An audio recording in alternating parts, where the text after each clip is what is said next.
Welcome to the Raising Confident Girls podcast, your guide to raising strong, confident daughters. I'm Melissa Jones, the founder of Girls Positivity Club and a teacher for over 20 years. In a world where girls often feel overwhelmed, anxious, and confused, this podcast is your go-to space. As caregivers, we navigate challenges together. I founded Girls Positivity Club to provide a place where you belong and get the tools to face today's hurdles. Consider this your regular check-in with a trusted friend, offering insights and practical tips for meaningful conversations. I'm here to help you feel confident on this journey of raising a generation of empowered girls. Let's dive in and raise those confident girls together.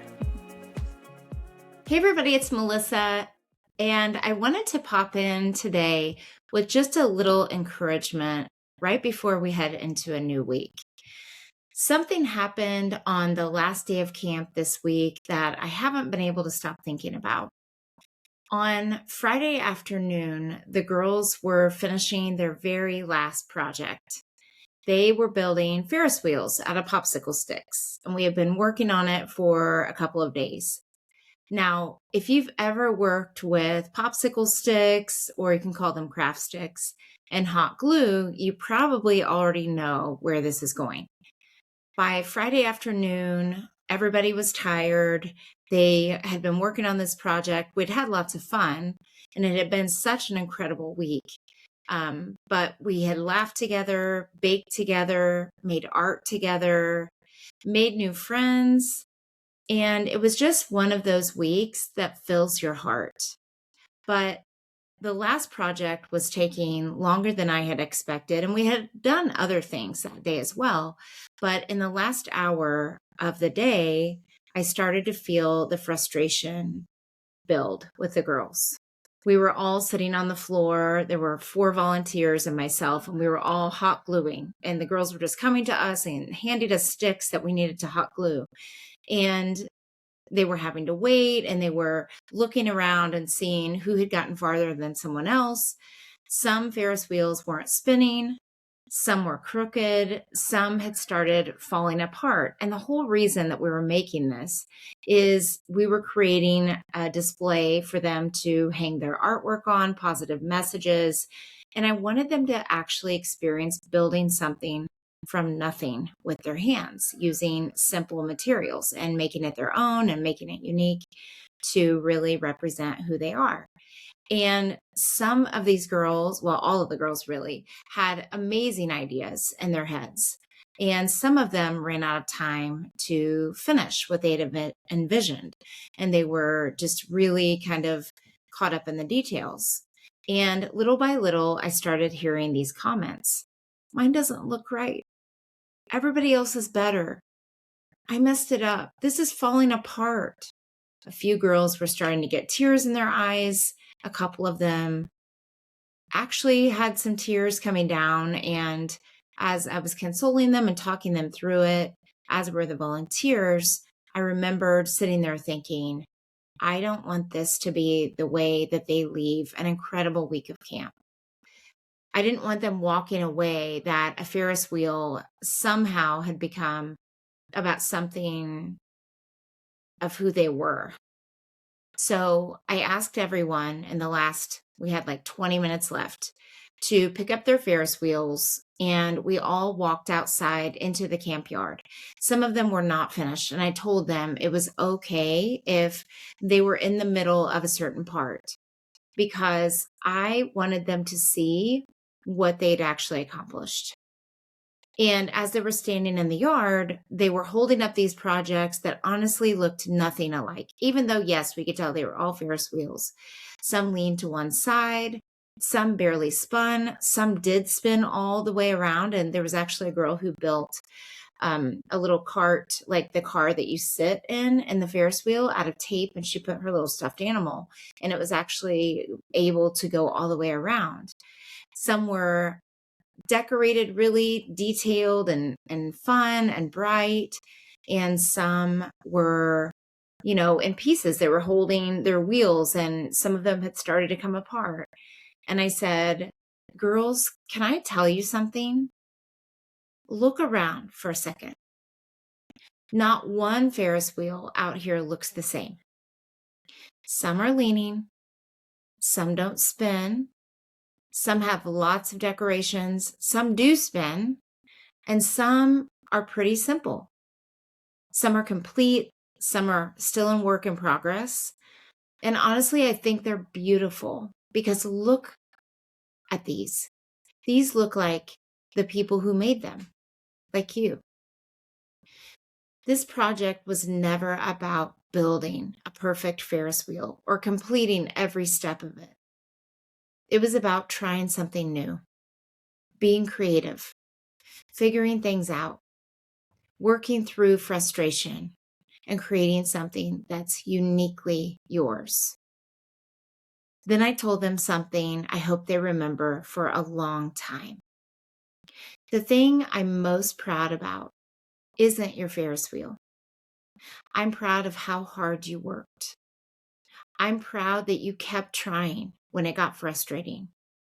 I'm proud of the way you encouraged someone else beside you who may have been feeling frustration and helping each other.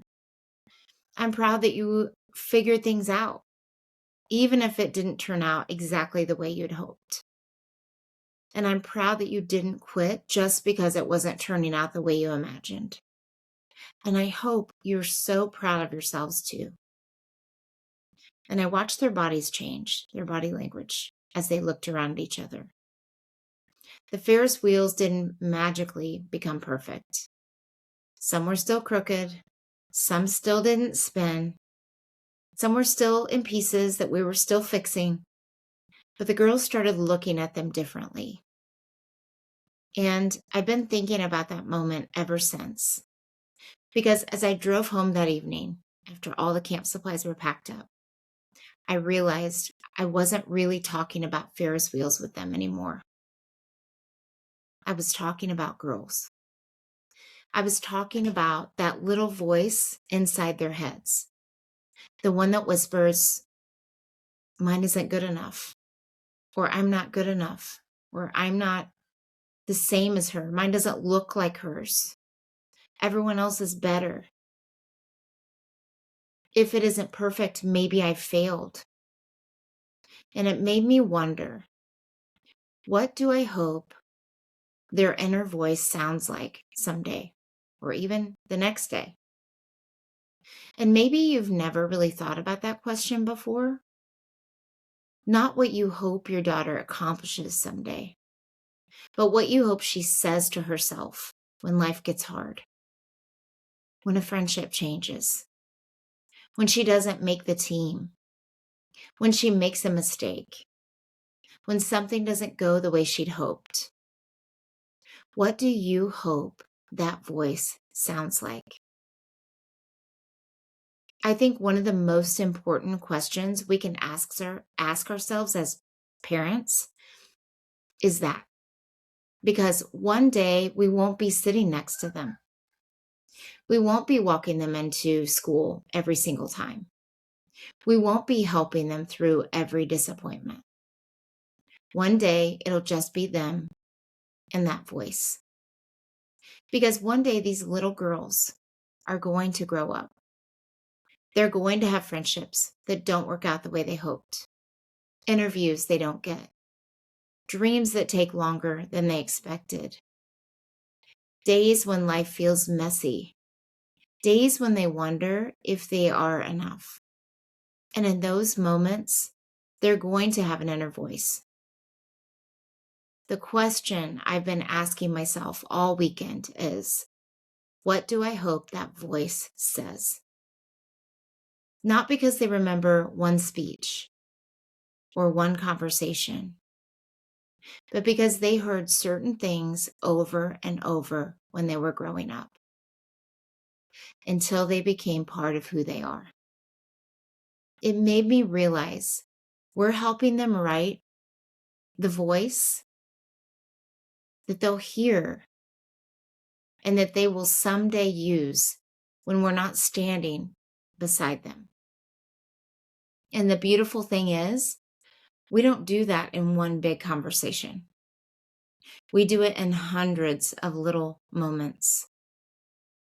On the drive home, at bedtime, while they're doing homework, after they make a mistake. Little by little, those moments become the voice they carry with them. I know so many of you listening already do this. You tell your daughters you love them. You cheer them on. This isn't about feeling like you're not doing enough. Because if you're listening to a podcast called Raising Confident Girls, I already know your heart. You care deeply about your daughter. You want her to know she's loved. You want her to believe in herself. So this isn't about guilt. It's just a reminder that the little things matter more than we sometimes realize. It just reminded me of how much our everyday words matter. This week, I wasn't proud of a Ferris wheel. I was proud of perseverance, of creativity, of problem solving, of resilience, of girls who kept showing up even when something felt hard. And it made me think maybe that's what our daughters need us to notice more often. Not the finished product, but the person they're becoming while they create it. Because honestly, for most of us, it isn't a Ferris wheel. It's homework. It's soccer. It's dance. It's a science project. It's a friendship that may be falling apart. Those are the everyday moments where our daughters are learning something about themselves. Maybe those are the moments where they need us to notice the effort, not just the outcome. Maybe they need to hear, I love how hard you worked. I loved the way you kept trying. I'm proud of your courage. I'm proud of your kindness. I'm proud of the way you didn't give up. I'm proud that you figured things out. And aren't we all still figuring things out? Because one day, those words become part of the way they talk to themselves. And I'll be honest, as I drove home that evening, I realized I probably needed that reminder too. Because I think adults have their own version of crooked Ferris wheels. Things that didn't turn out the way we imagined. Dreams that took a different path. Plans that fell apart. And maybe we need the reminder that our worth has never been measured by a perfect outcome. So here's the question I've been carrying with me all weekend. If your daughter was 30 years old someday, what are the words you would hope she still hears in her head? Not because she remembers one conversation, but because she heard them over and over again while she was growing up. Maybe this week, those words are simply waiting to be said. Maybe on the drive to an activity. Maybe while you're making dinner. Maybe at bedtime tonight. Not because you found the perfect thing to say, but because one ordinary conversation this week may become part of the voice she'll carry with her the rest of her life. Maybe she won't even remember the exact words you said, but she might remember how she felt after you said them. And before I go, I realized something else. I actually don't hope these girls remember their Ferris wheels. I hope they don't spend years remembering whether theirs spun perfectly, or whether theirs was crooked, or whether they got every decoration the exact way they'd envisioned. I hope what they remember is standing outside together, holding something imperfect, and hearing someone tell them, I'm proud of you. I'm proud of how hard you worked. I'm proud that you didn't give up. Because that's what I hope lasts. Not the project, the message. And maybe that's true for our daughters at home too. Years from now, they probably won't remember every conversation we had, They may not remember exactly what we packed in their lunches, or every ride to school, or every bedtime routine.